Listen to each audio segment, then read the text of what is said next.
At once expansive and painstakingly detailed, the pages of American Pastoral crackle with the electricity and zest of a first-rate mind at work. I just finished reading American Pastoral, a novel written by Philip Roth. This book is a literary fiction novel about a man, the Swede, who represents the American ideal. He was the star athlete in high school. He went on to marry the Miss New Jersey he met in college, and he inherited his father's glove-making industry. And this book depicts this man's destruction when his daughter is ensnared by a radical communist ideology. This book is well praised and held up as a great work of literature. It even won the Pulitzer Prize. I've only heard of that honor in passing, but apparently it matters. Of course, I absolutely despise this book in almost every respect. In terms of execution, I thought the ideas were horrifically handled and written. From the line level to the scene level, this novel is an abomination. The TLDR, if you don't want to listen to this whole thing: rambling, discursive trash, obnoxious, overlong sentences, needlessly convoluted syntax, pseudo-profound, indulgent pontifications that clutter the page, shameless lack of scene structure. Imagine occupying an abstract space only to haphazardly be plunged into various concrete scenes in the story, with the consistent impression that new elements are being casually thrown in as the story progresses. Except it's non-linear, so it just looks bad. I hated it. I don't think there are any positives to this story. I think the concept has the potential to be interesting. Everything about the execution is what I took issue with. But before I start dumping my thoughts out, I just want to share this one quote from the book that I actually do like. So, I don't know, maybe there are a few things. His body had really achieved a strange form, despite the majestic upper torso that had replaced the rolling pin chest of the gawky boy. He locomoted himself on the same ladder-like legs that had made his the silliest gait in school. Legs no heavier or any shapelier than olive oils in the Popeye comic strip. The image this evokes, the comic silliness of the word choice, all of it is perfect. And I'll admit that Jerry's whole character is very entertaining. He's so unapologetically brash and rude, I found that I resonated with it quite a bit. But that's where the positives end. I think the best place to start is by talking about story structure, because a lot of my issues are downstream of the way this story is told. I mentioned in the TLDR section that this story was like occupying an abstract space, only to haphazardly be plunged into scene at various points in the story. I don't think there is a better way to summarize this. The general idea is that there is no scene immersion. There is no sense that you are in the life of the Swede, or anyone, really. You are instead told the story. I don't feel what he feels, or really see what he sees as the events unfold. Instead, I felt like I was in white space with scattered concrete images being presented to me until a story emerged. Defenders of the book might point to the Zuckerman frame the story operates within, but I will address that later in this post because I have a fair bit to say about that detail as well. One of my favorite parts of reading George R.R. Martin's books is that he emphasizes the importance of immersion. While important scenes are unfolding, you also get the sense that there is a day-in-the-life feel to each chapter. And through this, you actually live in the head of the character in a way that you can connect to because you experience things with them. I acknowledge that this might vary between people, but emotional connection was basically non-existent in this book. It felt like I was suspended in white space with some self-satisfied pseudo-intellectual pontificating endlessly about trivial things. Either that, or adding nothing substantive to the things that were serious. Tied to this is Roth's stream of consciousness style of writing. This is what I mean when I say discursive. His writing has little to no structure that I can tell. I don't really know how he broke the story up into chapters or into 3 parts, because the only connections from one scene to the next are the local connections in the scenes themselves. There are no global connections save for the novel considered as a whole. I imagine much of the writing process was kind of like a telephone game. I say a word and then we go back and forth saying the first thing that comes to mind, laughing about where we end up. Robot, droid, Star Wars, science fiction, Einstein, gravity, apple, worm. There, that's my novel. This makes the story hard to follow and generally annoying, and because I don't want to read things that are annoying, even harder still to follow. Because of the way in which this story is structured, the story is told in a non-linear manner, or at least loosely non-linear. The story jumps around to depict scenes at various points in the life of the Swede, but this is handled very poorly. In many cases, there were late additions to the story that were never mentioned before or were only passingly mentioned, only to become very relevant later on. One cringy example is a character named Vicky, who is a black woman who worked at the Swede's factory. She was spontaneously introduced after recounting the Swede being accused of racism by his daughter. Vicky was the token black woman in his life who stood by his side during the riots of the 60s, proving that he was not, in fact, a racist. She hadn't been mentioned even once before, but I'm apparently supposed to believe that she is this stalwart friend of his, or something. Maybe the ridiculousness was the point, I don't know, but I laughed aloud when this part came. But no, let's be real, it was not ridiculous on purpose. It was just stupid. This happens multiple times. At the very end of the novel, Roth suddenly introduces new character relationships, some of these characters at best having been mentioned before in unrelated contexts. Now, they are the Swedes and his wife's friends. They have dinner parties, and Roth gives a sudden crash course into the lives and personalities of these characters in the final act of the story, acting as if these people have ever been relevant up to this point. The effect of these introductions late in the story, combined with the non-linear storytelling, makes the story feel artificial and fake. Why didn't we get a sense that these characters were as important as they seemed to be by the end of the novel? It's because of Roth's writing style as stream of consciousness. He is literally making shit up as he goes. It's about time to address the Zuckerman aspect of the story. This story is actually a frame story. Kind of. Zuckerman is the man who tells the story of the Swede. He grew up with the Swede, and he idolized him from a young age. When he meets the man later in life, he wonders what the man's life must have been like, but is stunned by the banality of it. The Swede is twice married, and now he has 3 sons that he's very proud of. Only later, at a high school reunion, does Zuckerman learn about the horrors of the Swede's first marriage. He then does some research and tells the story of the Swede's life as he imagines it. One of the reasons I pushed through this book until the end is because I thought this frame structure to the story would become relevant in a big way. After all, Zuckerman knows little to nothing about the Swede in real life, so we don't know how much of the story being recounted is actually true. Surely, the uncertainty about the events that transpired would play a part in the story in some way, through the themes, through the characters, especially Zuckerman. But no, I don't see anything. Quite literally, this story never steps outside of the frame and returns to Zuckerman. Once Zuckerman drifts off to imagine the Swede's life, Roth essentially forgets how the story began.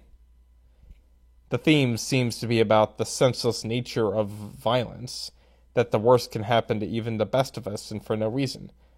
What does the frame structure contribute to this? Does the uncertainty of Zuckerman's retelling enhance this theme? To my mind, it undermines it. You might try to defend some of the early literary decisions, the discursive stream of consciousness delivery, the lack of immersion, the non-linear presentation, by citing the fact that this is all a recounting by Zuckerman. This is all just a realistic reflection of how a story like this would be told. I thought this was the case throughout the whole book, but then I thought about it more. And the story, told from the Zuckerman's perspective, before he starts recounting the Swede's life, is written no differently than the rest of the book. At the very least, the discursive nature is consistent throughout, as is the lack of immersion, that feeling of living in abstract white space with nothing concrete to grasp on. So Roth did nothing to make the Zuckerman's recounting stand out as a recounting. The prose is the next part of the novel that I want to cover. This book doesn't just suffer in terms of broader cohesiveness, but also at the finer level. In the TLDR section, I mentioned that this book has overlong sentences, convoluted syntax, and pseudo-profound indulgent descriptions. I will go through each of these in turn. I have already discussed at length my problems with long sentences in the Blood Meridian review. There I acknowledge the nuance, that long sentences are less awful if they don't abuse syntax, like excessively using inserted clauses that break up the flow of the sentences and the delivery of ideas. And Roth was precisely the kind of author I had in mind when I brought up examples of bad long sentences. Here's one example from early on. Here was dapper, dirty, daffy Mendy Gerlich.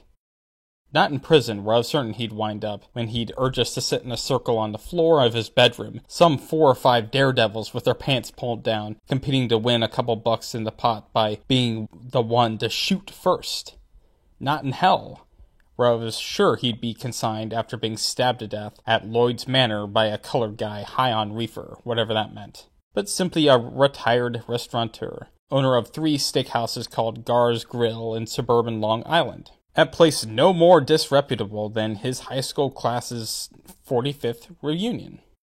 This sentence is more or less the quintessential synecdoche embodying everything wrong with the prose work of this novel. This whole block of text is a single sentence. But how many ideas are being communicated in this one sentence? I am counting up to 8 ideas. I don't think writing has to be reduced to a single idea per sentence, but this is pushing it to the very limit. But McCarthy showed that you can do this and remain coherent if you use polysyndetons to string together your independent clauses. My critique of him was that I thought it was pointless and better communicated by shorter sentences. For Roth, my criticism is much sharper. Excessive use of long sentences strains my tolerance, but it's the syntax that makes this prose especially awful. In the example above, he breaks up the flow of his sentence and the delivery of the ideas multiple times. And these insertions aren't even short, but as long as, or longer than, the original independent clause. Why? What is the appeal in writing like this? Sometimes, when I am feeling especially introspective, especially so on days where I have nothing to do, I pace around the house, tracing wide circles in the flooring. Almost as if I were in a race, like my time in high school as a cross-country runner, running races like a cheetah, feeling the wind at my back. And I would think long and hard about the variety of topics, philosophy, psychology, history, and the rest. And oftentimes I would have to conclude that one such trend or idea, or another, in common parlance was quite simply nonsense. Like in my Blood Meridian review, I want to try and rewrite the sentence to see if I can make my criticisms more concrete. Here was dapper, dirty, daffy Mendy Gerlich. He was not in prison, and I was certain he would be after he'd urged us to sit in a circle on the floor of his bedroom. Some 4 or 5 daredevils would have our pants pulled down, and we'd compete to win a couple of bucks in the pot by being the one to shoot first. He wasn't in hell either. I was sure he'd be consigned there after being stabbed to death at Lloyd's Manor by a colored guy high on reefer, whatever that meant. Instead, he was simply a retired restaurateur, an owner of 3 steakhouses called Gar's Grill in suburban Long Island. It was a place no more disreputable than his high school class's 45th reunion. I broke up the core independent clause in the sentence and instead paired each of the items in the list with the inserted clauses. The core clause is this. Here was dapper, dirty, daffy Mendy Gerlich, not in prison, not in hell, but simply a retired restaurateur.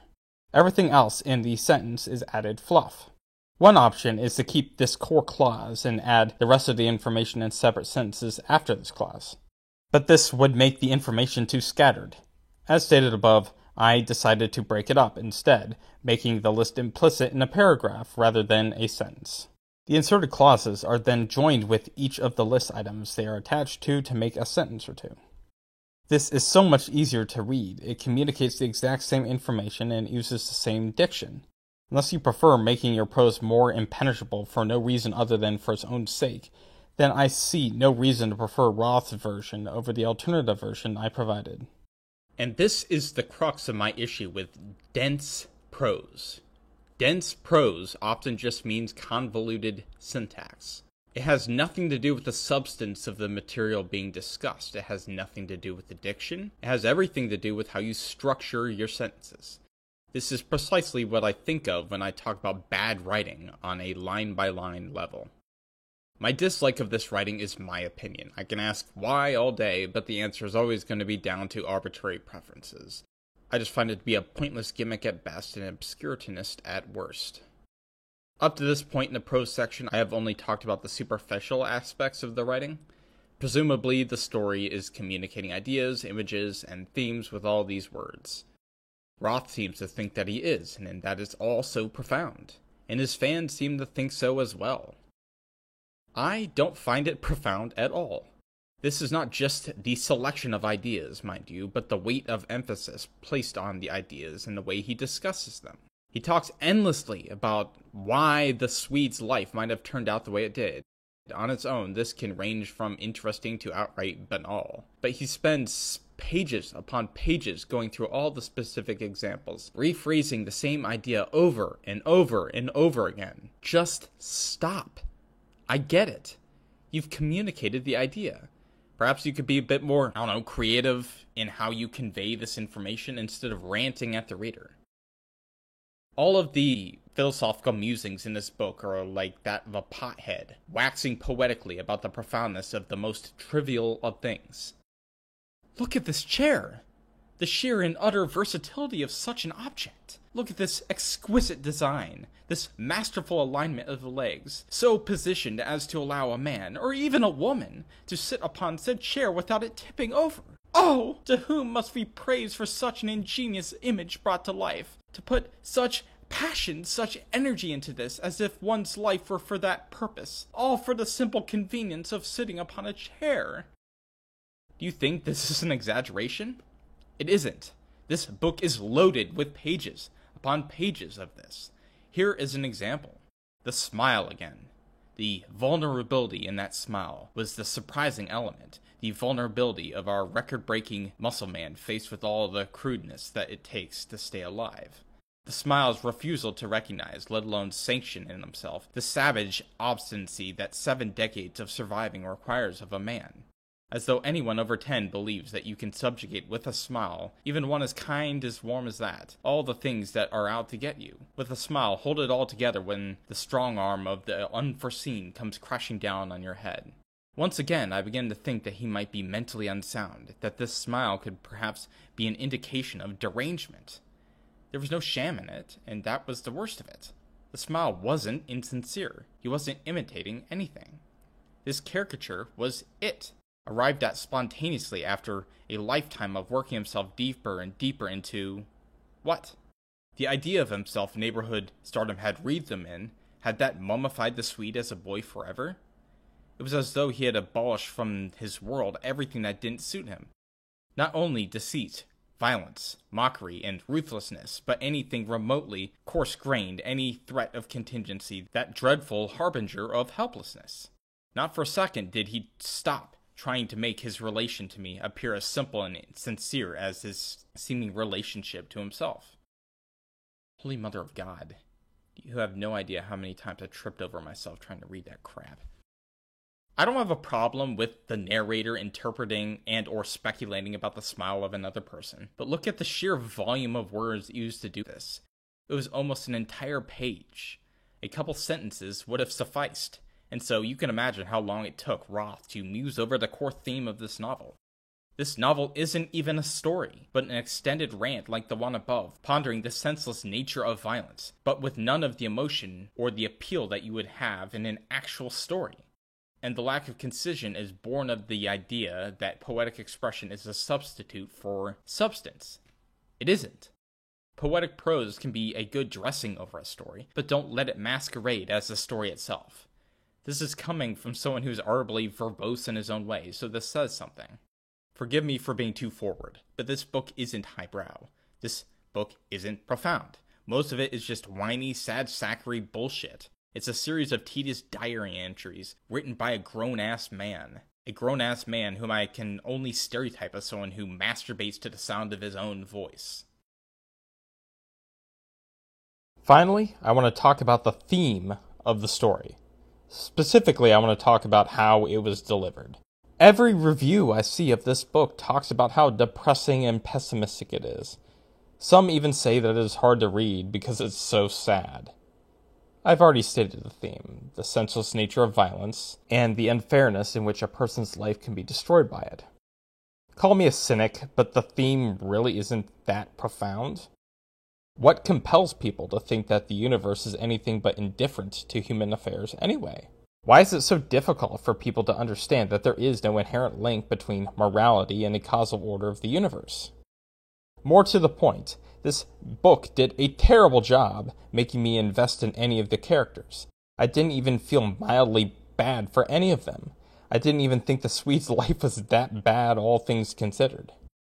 Partly, I think this reaction was primed by the book I read right before this one, Dark Places by Gillian Flynn. Flynn's book did a far better job immersing me in the lives of the characters, getting me to feel what they felt. In that book, a mother finds out that her 15-year-old son has been accused of something horrific. She learns that the parents in town are meeting up to talk about the incident, and to defend her son, she goes to the meeting. There she is accused of being a terrible mother, that she was irresponsible and drove him to act out. And all of this is within the context of her being an exhausted single mother of 4 with a deadbeat father nowhere to be seen, and her home about to be foreclosed upon due to a lack of money. This scene was perfectly executed, with Flynn immersing us in the perspective of the mother, depicting her life and struggles beforehand, and then raining hell when the scene finally hits. American Pastoral's execution was awful and is all downstream of the structural problems that I mentioned before. There is no scene immersion, there is no linear delivery of the events, creating the necessary build-up to any of the emotional impactful scenes at the end. Instead, we just experience everything from afar. Going in, I imagined that the story would introduce us to the characters, get us invested in who they are, what they're doing, and then force us to watch as everything falls apart. But instead, we're being introduced to characters in the third act that were apparently important from the beginning. I'm supposed to feel something when I learn that these bonds are fracturing. The entire reason events like the Red Wedding are so impactful is because we see these characters struggle and succeed beforehand, and because we are immersed in their lives and their emotions. None of that was here. And was the Swede's life that bad? This is a serious question. I'm apparently supposed to feel sick over this, and I agree that the front half of his life was horrific. But we learn at the very beginning that the Swede remarries and goes on to have 3 sons whom he is very proud of. So, despite the horrors inflicted on him in his first marriage, he managed to move on. But the book never gives the impression that I'm supposed to have this interpretation. Apparently, it's all just senseless and devastating. Just ignore the half of his life that has been good.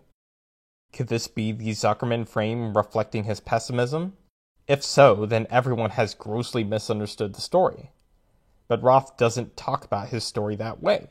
So I think this is just Roth's own irrational pessimism coming forward.